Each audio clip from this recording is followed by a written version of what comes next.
The fluorescent lights of the industrial kitchen flickered overhead, casting a harsh glow on the stainless steel surfaces. I adjusted the emerald green dress I'd spent months selecting, a dress that now felt like a mockery of my carefully curated professional image. Around me, catering staff bustled, casting pitying glances my way. My name is Elena Rodriguez, and I'm not just any woman.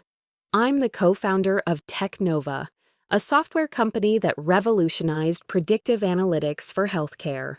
But tonight, at my brother Carlos's wedding, I was reduced to a footnote, literally pushed aside, hidden from view like an embarrassing secret. I wasn't seated at a table, not with family, not with colleagues. I was in the kitchen. The journey that brought me here was decades in the making. Growing up in a traditional Latino household in Silicon Valley, I was always the different child, while my younger brother Carlos seamlessly fit into our family's expectations. Handsome, charismatic, following a prescribed path of social climbing, I was the rebel, the one who asked too many questions, the one who challenged everything. My parents, first-generation immigrants, had pinned their hopes of social success on Carlos. I was the uncomfortable reminder of their own unfulfilled dreams, the daughter who chose innovation over tradition. They saw my tech entrepreneurship as a risky deviation, not a path to success. Technova wasn't just a company, it was my rebellion, my proof that there were multiple ways to achieve greatness. I co-founded the company with Marco Alvarez, my childhood best friend, the only person who seemingly believed in my vision when everyone else doubted me. We started in a tiny shared apartment, surviving on instant ramen and determination. 18-hour coding days, endless iterations, breakthrough after breakthrough. We weren't just building software, we were challenging an entire industry's status quo. But tonight, seated in this industrial kitchen, surrounded by cooling trays and forgotten appetizers, I realized something fundamental had changed.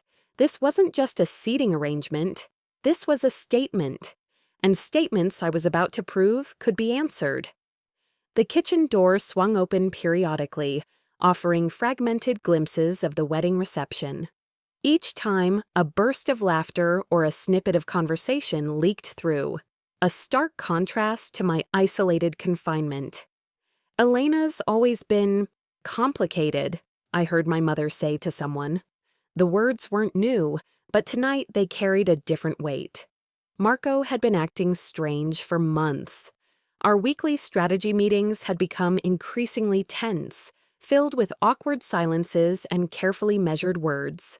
Late-night calls, secretive meetings. A growing distance that felt meticulously choreographed.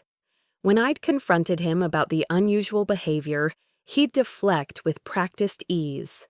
Just some routine investor discussions, he'd say, but his eyes never quite met mine. Something was fundamentally wrong, and I could feel it in every interaction.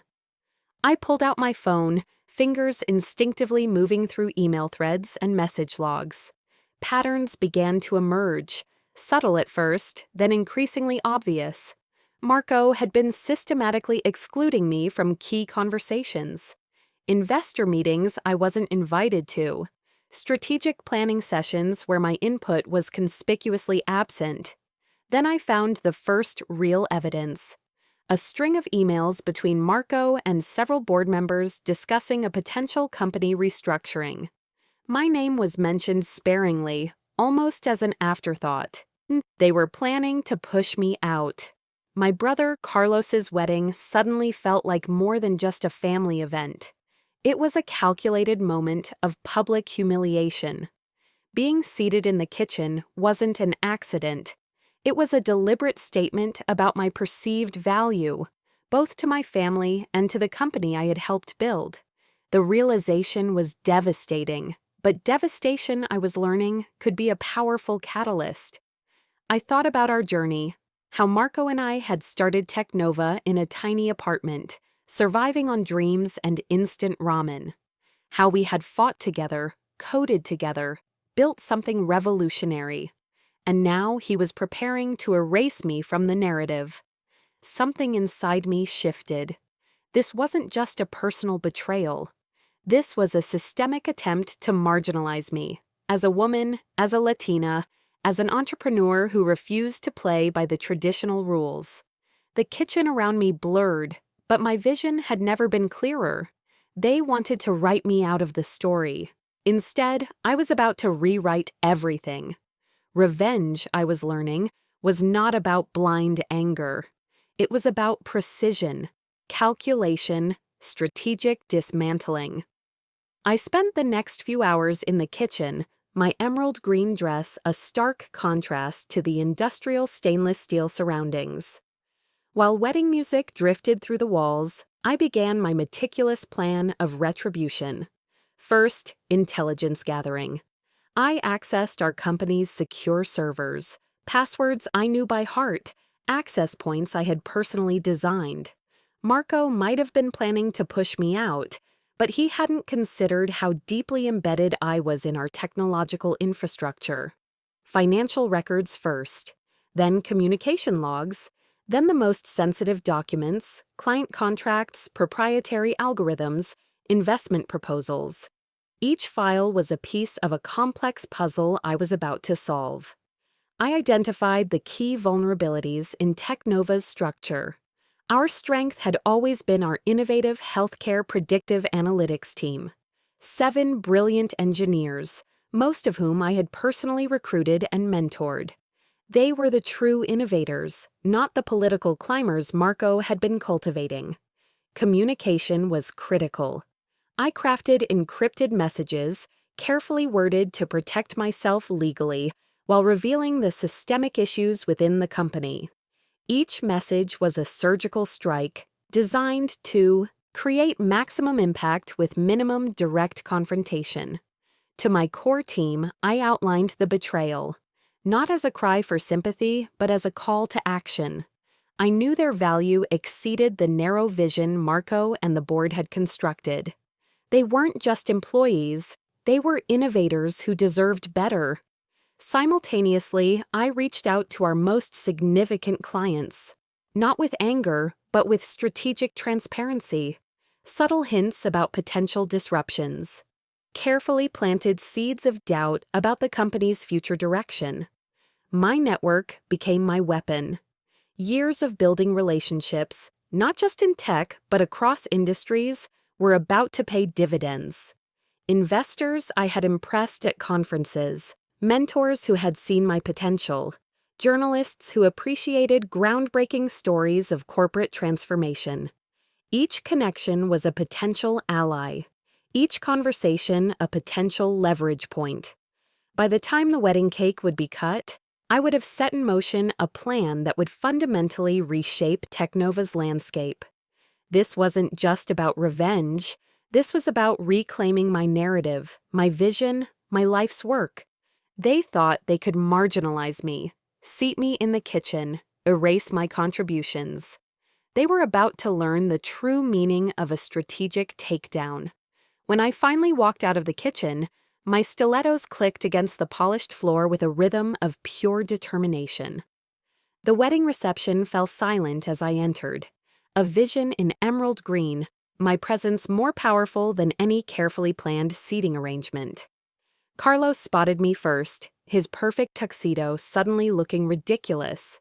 "Elena, where have you been? You missed—" "Everything," I interrupted. "I've missed nothing." The room went still. My mother's face contorted, a mixture of horror and confusion. Marco, standing near the champagne fountain, suddenly looked very small. "I'm leaving, Technova," I announced, my voice cutting through the ambient wedding music.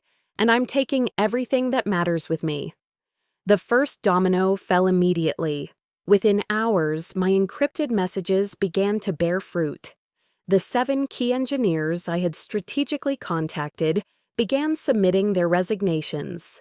Our most significant client contracts became unstable, with carefully placed conversations creating doubt about Technova's future stability. Marco's initial response was predictable: legal threats, cease and desist letters, attempts to block my access to company resources. But I had anticipated every move, every document, every potential legal challenge.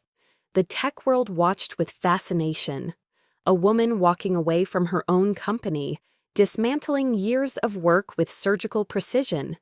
But they didn't understand. This wasn't destruction. This was liberation. I leveraged every connection, every piece of intellectual property I had developed.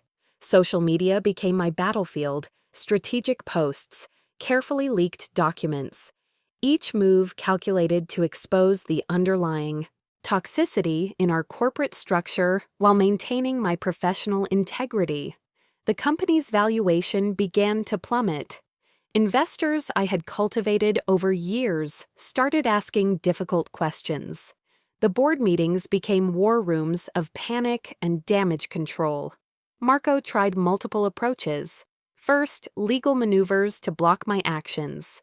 Then, attempts at private negotiation, hushed phone calls, desperate emails, each attempt more pathetic than the last.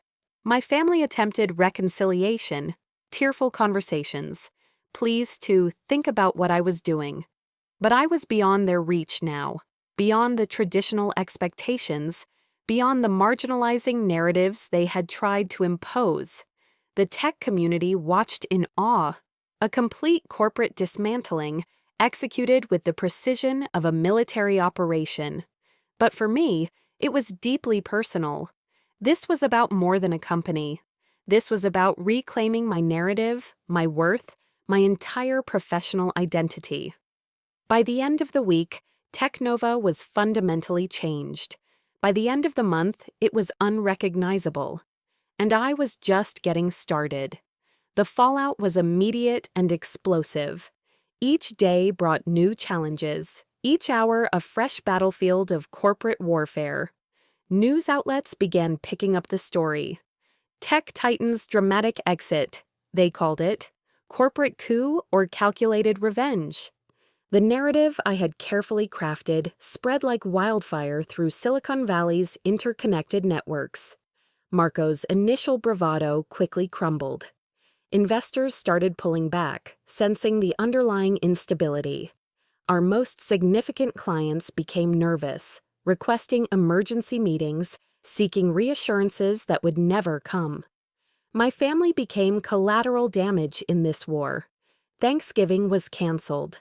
Christmas came and went with nothing more than a terse email from my mother.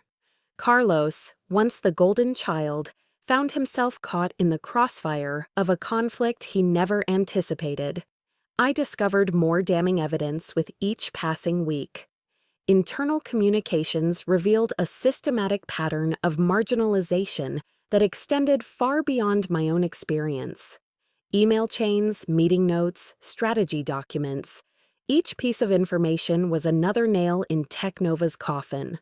The tech community divided. Some viewed me as a disruptive force, others as a necessary corrective to a deeply broken system. Speaking engagements I had been quietly removed from suddenly became opportunities for me to tell my story. Marco's desperate attempts to contain the damage became increasingly erratic. He hired crisis management teams, launched counter-narratives, attempted to paint me as a disgruntled employee making unfounded claims. But I was always 3 steps ahead. I began cultivating a new network. The engineers who had left with me, investors who saw the potential in a different kind of tech company, journalists who understood the deeper story of systemic exclusion in the tech industry. My brother tried to mediate. Awkward. Phone calls. Attempts to bring the family together. But the damage ran too deep. This was no longer just about a company. This was about years of marginalization, of being told my vision wasn't valuable. Technova's stock price began to nosedive. Board members jumped ship. The company that had once been a beacon of innovation now looked like a sinking ship, with Marco desperately trying to plug holes that were growing larger by the day. I didn't just want to destroy Technova. I wanted to expose the systemic issues that allowed such betrayal to happen. Every leaked document, every strategic conversation was a calculated move to reveal the deeper problems in our industry. The media narrative shifted. What started as a story about a dramatic exit became an investigation into corporate culture, into the ways talented women, especially women of color, were systematically pushed out of leadership roles. My phone became a weapon, my network, my army.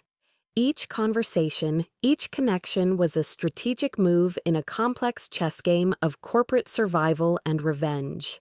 Marco had tried to write me out of the story. Instead, I was rewriting the entire narrative of tech entrepreneurship. The day of the final showdown arrived with a crisp precision that felt almost choreographed. I had chosen the location carefully. A neutral conference room in a downtown San Francisco high-rise. Neutral ground where the final battle would play out. Marco arrived first, surrounded by a legal team that looked more like a defensive battalion than professional counsel.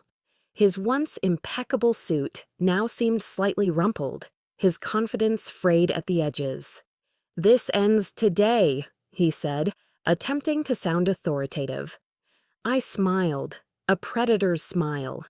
The room filled with key players, investors I had carefully cultivated, journalists who had been following the story, board members who had been waiting for this moment of reckoning. I began my presentation with surgical precision. Each slide was a weapon, each data point a calculated strike. I revealed the full extent of the systemic issues within Teknova, financial irregularities, deliberate suppression of innovative projects, a pattern of marginalizing key talent. The evidence was overwhelming. Marco's legal team shifted uncomfortably. Investors looked pale. The board members who had once supported his vision now looked like cornered animals. "This isn't just about me," I explained, my voice cutting through the tension. "This is about the toxic culture that believes talented women can be pushed to the margins. That believes our contributions can be erased with a simple seating arrangement." I detailed how our groundbreaking healthcare predictive analytics had been deliberately held back, how innovative projects from our most talented team members had been systematically suppressed, how diversity was nothing more than a marketing slogan. The room was silent except for the clicking of my presentation. Marco attempted to interrupt. Objections, legal threats. But the momentum was unstoppable. I revealed my next move, Nexus Tech, the company I had been quietly building. Not just a replacement for Teknova, but a complete reimagining of what a tech company could be. Diverse leadership, transparent decision-making, a true meritocracy. The investors began to shift. I could see the calculations happening in real time, the potential, the vision. "You tried to write me out of the story," I said, looking directly at Marco. "Instead, I'm rewriting the entire narrative." By the time the meeting concluded, Teknova was fundamentally changed. Marco's leadership was effectively over. The board was in complete disarray. The company that had tried to marginalize me was now fighting for its survival. This wasn't just revenge. This was a revolution. As I walked out, I knew the real work was just beginning. Nexus Tech would be more than a company.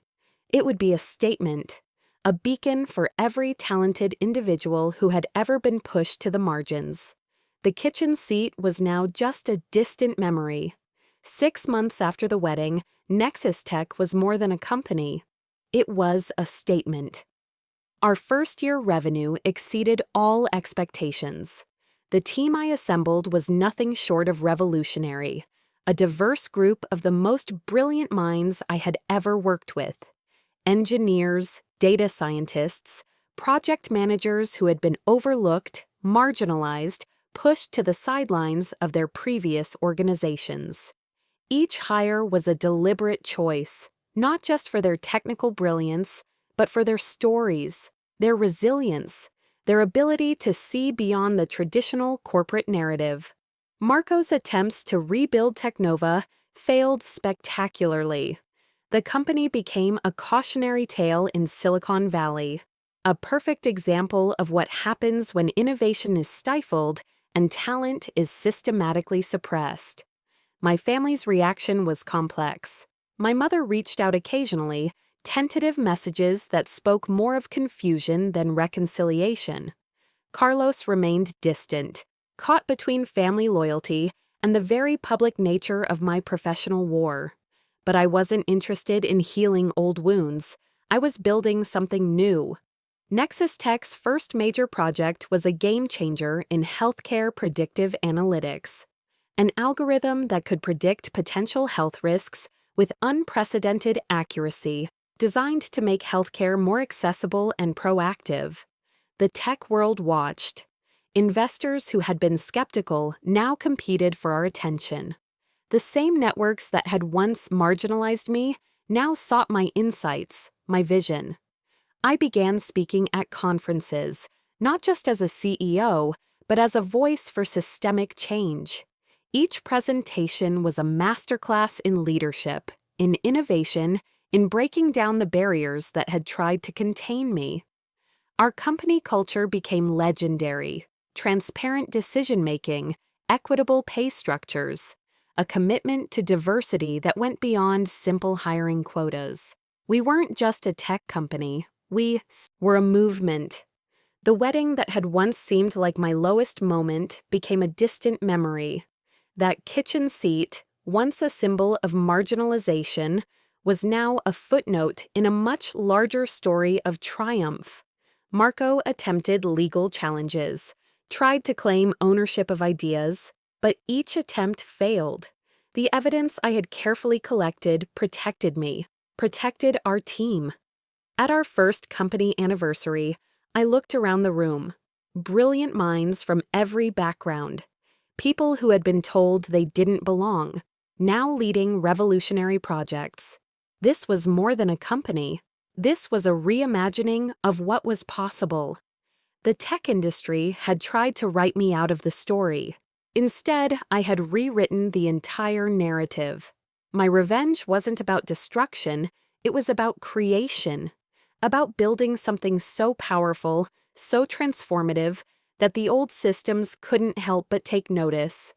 They seated me in the kitchen, so I built an entire company in response. And this was just the beginning.